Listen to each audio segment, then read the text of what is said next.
Welcome to the Chief Aim podcast. This is your weekly dose of real experiences, insights, strategies, and action steps for entrepreneurs who want to build and are building something incredible.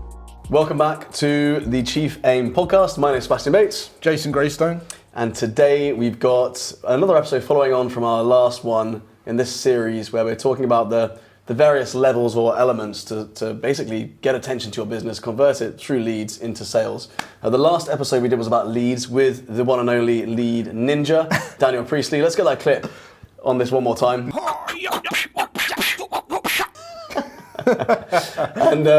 and yeah, that was an amazing episode, right? Where we covered AI, we covered becoming a data-driven organization or business, how you can compete with bigger businesses by leveraging and understanding how to use data and gather data properly, how you can create a more full and remarkable service or product for your customers that really truly helps them on a deeper level than if you didn't have those insights through data. But also how the kind of playing field is changing when it comes to capturing leads and what your customers or the market will probably expect in the future. So it was an amazing episode, wasn't it? Oh, it was great. Yeah, it's good. I've never knew that Dan could use nunchucks like that as well. And the nunchucks was epic as well, yeah. So we're following on, right? And a lot of podcasts, a lot of gurus and stuff talk about traffic, leads, and sales. There's nothing really new, but we're breaking this down as much as we can because this is about helping people build a great business, and a lot of it's missing a lot of the time. And as you know, we've really dissected it into traffic, like paid, organic. We've dissected it in terms of before you get to leads, what about the opt-in, as in call to actions, and how are you getting people to opt in to become leads, which is a lot that's missed out a lot of the time. And then we covered leads. So now you could just go straight to sales, but there's another step, and that is conversion rates, right? So it's how you, when you get someone's email and someone's trusted you enough to give them your information, like their information to you, how do you then build more trust and get them to move along? How do you nurture them? How do you get them to show up to your next thing? Or maybe you want to give them a webinar or something a bit more training, or an event that you want them to attend. It's about, to me, building a ramp. So you don't just want to ask for a big sale as soon as they become a lead. It's about just like building nice little ramps so that they can walk themselves up to make, so the sales become effortless almost. They just become partners and they just want to work with you, right? So I think this is one of the missing ingredients for so many business owners, right? Let's just say you followed all the advice that we've given in the last 3 episodes up until now. You've worked on traffic and you've got lots of traffic heading towards your company, your business, your product or service. People are aware of what you're doing, right? You've captured their data, you've done the scorecards, you've got the leads. Now you understand who your customer is, you've got deeper insights into who they are, and you've got their contact information, so you essentially can get in touch with them if you want to sell. The next thing is obviously, as we're talking about, sales, but the step in between is conversions. And the thing that I really believe is that the biggest mistake is people at this stage don't know their numbers. Right? They're not measuring their numbers. And because of that, it's like every month, it's feast and famine. So many business owners live such stressed out lives because they're trying to chase sales rather than just sitting back with a dashboard and looking at the numbers and understanding exactly what all these numbers mean and how they influence your cash flow or your revenue or whatever it is, right? If you know your numbers as a business owner, there's more stability in your life, you're calmer, and it's more predictable, which makes your business more valuable to you and to other investors as well, which means that you can then put more funding into it and therefore grow it at a much, much faster compounding rate because you've got that stability and you've got that predictability. So when it comes to knowing your numbers, there's something called LAPS: leads, appointments, presentations, sales, right? And this is something Dan talks about in the last episode. We didn't cover it in the last episode, so we're going to talk about it a bit now. Leads, obviously, lead is essentially someone who gives you their contact information so that you can get in touch with them. Appointment is typically the next step, right? So this is where the conversion rates start to show. There's a conversion rate between someone giving you their information and how many of them book an appointment. So 10 people, you might get 10 leads. If you get 8 appointments, then you can see you've got an 80% conversion rate. So it's knowing your numbers in that example, right? The next conversion rate on this is between leads, appointments, is between appointments and presentations. How many actually turn up for the presentations. And a presentation is essentially a sales conversation. Where you can be sitting down like this, or you could be on the phone and they're actually booking a meeting with you. They're investing their time now. Could be a Zoom call. Exactly, and they're investing their time into actually having that one-on-one or sales conversation, whatever it is, right? So there's a conversion rate between that. Let's say you've got, out of the 8 that booked an appointment, only 4 turned up to the presentation. So you've got a 50% conversion rate between your appointment and your presentation. And then it's like, okay, out of the 4 that went to the presentation, how many actually bought your product afterwards? Let's say 1 in 4 bought your product, right? So now you know you've got a 25% conversion rate between the presentation and the sales. So that makes, now you've got the conversion rates of 80%, 50%, and 20% or 25%. Now your business starts to be predictable. You know that if you've got 100 leads, you're likely going to get about 10 paying members, right? So now you know how much each lead is worth to you as your business. So you can start to plan and you can start to advertise to a certain budget now. Absolutely, and you've now got look at it like walls, right? So you've got the traffic that you've unlocked, and you've got a ton of traffic coming in. You unlock the next wall, and you've got all the leads, and you've got building up a big email list, right? And then you go to the appointments, presentation, sales. You can now dissect that and see where it's falling down. If you've got like 10 people turn up as a lead, and maybe 1 comes for a presentation, well, there's something wrong between those 2 things. And it could be a landing page. It could be you're too aggressive on a call to action. It could be that you haven't really communicated based on when you captured them as a lead, as we talked about with the Score app. You haven't communicated in their language, so that they've lost trust a little bit. They're like, oh, actually, they don't really understand me.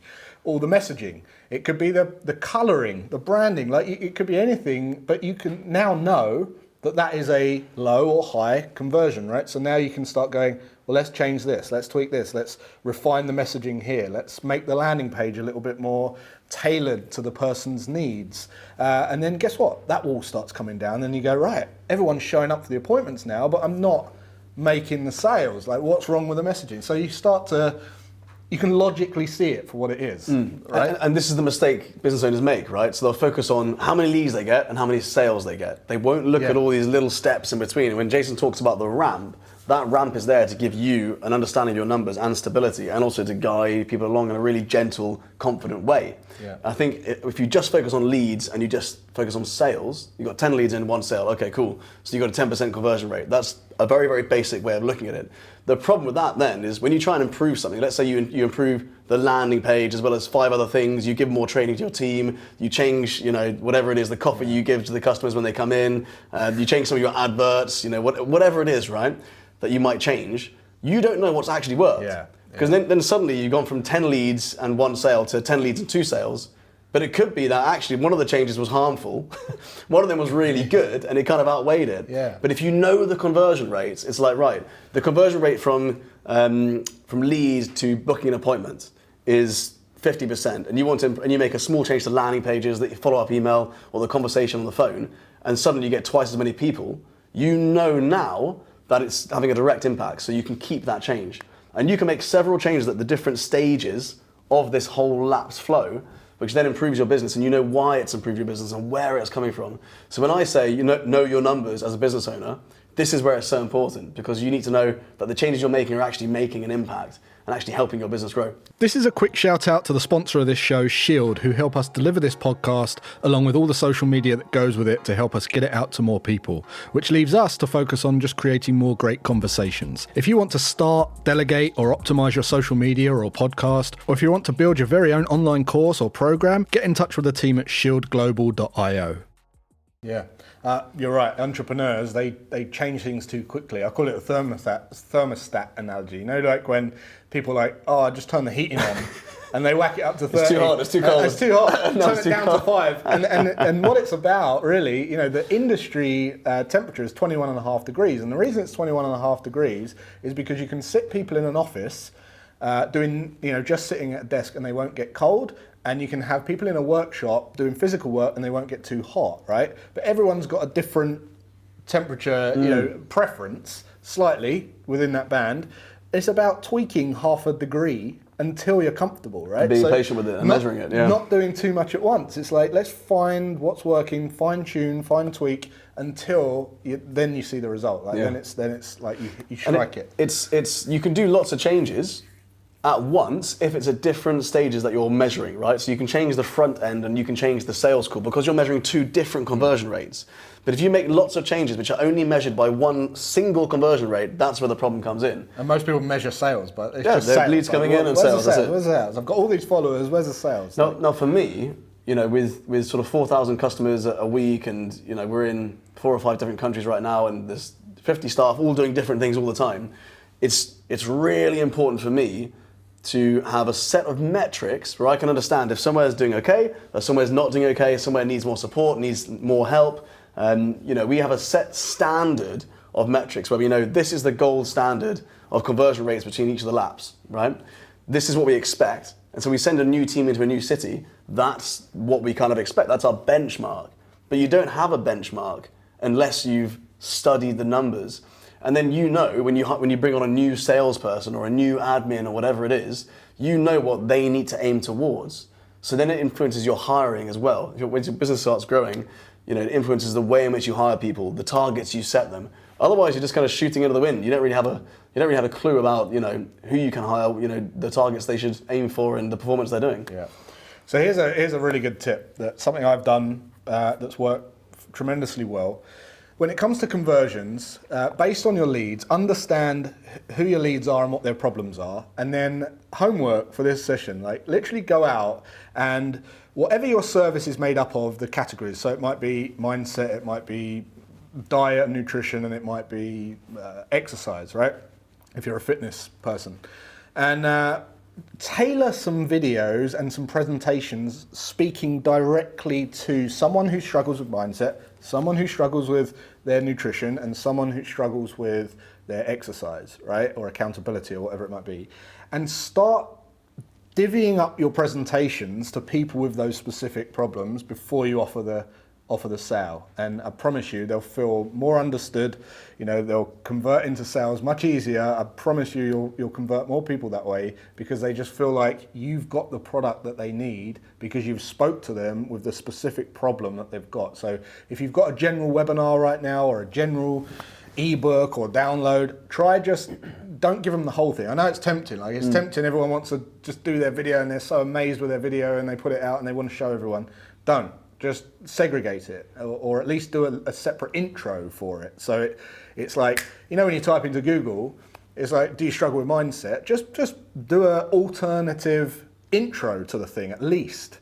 So it's like, this presentation is all about mindset, and then you give them what they need in the presentation. But they're sitting down listening, now knowing, and you've pre-framed that it's everything they need to know about mindset. Same. This presentation is about nutrition, and I know you're struggling with that, so we're going to cover all this. And then you cover all the other stuff, right? So at least do the intro, but I highly recommend putting the work into just creating separate pieces as tailored as you can, because I know it's a little bit of work now, but honestly, it's just so effortless for the conversion rates. Yeah, and also using AI to help you with that, right? You don't have to sit down and come up with everything on your own now, right? You can ask ChatGPT for suggestions on things, for polarizing arguments on things, for the deep pains that your customers might be experiencing, and then you can, then speak to your customers and get real life advice back on that. I think that a lot of business owners, they guess, they don't ask, right? So it's ultimately about having deep, meaningful conversations with your ideal customers, not just anyone, not your best mate or your family or whatever it is, or your wife or husband. You need to be speaking directly to your target market, the customers you really want to work with, and asking them what their deep pain is and how you can best solve it. Because a lot of the time we have a romantic idea in our head that our made up, business plan or idea or product or service is going to be the best thing ever to serve that person. But they might look at it and actually say, well, actually, 3 out of 6 of those things I'm not interested in, or it takes too much time, or whatever, right? So for me, it's really about studying what the market actually wants, and that has a massive impact on your conversion rates, right? When we're talking about building something truly remarkable that people really want, don't guess, ask. Simple as that. Yeah. I'll put a link to an example here in my scorecard. So you can go and check out the scorecard again if you didn't do it last week, and you'll see, take the thing, answer it honestly, and watch what's delivered to you. Pay attention to what's delivered to you. You know, you're not a lead for me, but just pay attention to what's coming up and see if it's relatable to you, and you'll get some ideas on what we've done. And you could make it better, you know, make it even better, and let me know what you've done to make it better, because we're always up for enhancing our conversion rates, right? So next scene, conversion to sales. We'll cover sales off in a whole different episode. Yeah. But I think the key takeaway here is to build a ramp. Like, push people back. Even if they're like willing, like pushing for a sale, do you offer any services? Can I work with you? Check out this first. You know, almost like have the discipline to go, have you checked this out though? Go and check this out. Keep pushing them back, and promise you, they'll jump in. There's no resistance on a sale when you've done the conversion and the lead process and the nurturing process correctly. That's what I find anyway. Yeah, and you're building trust the whole way, right? So rather than going from leads to sell and buying something, what often happens is buyer's remorse, right? So they'll feel like they've gone through it too quickly, and then they'll kind of regret the decision a little bit, or they'll have second thoughts. Whereas if you take them up the ramp that Jason's talking about, they slowly build trust. They really have a strong desire growing in them to work with you and for you to solve their problems. And then they don't have this like mental drop off the cliff, right? It's like actually they're filled with this confidence that this is the right thing because they've spent so much time thinking about it, and you haven't just given it to them straight away.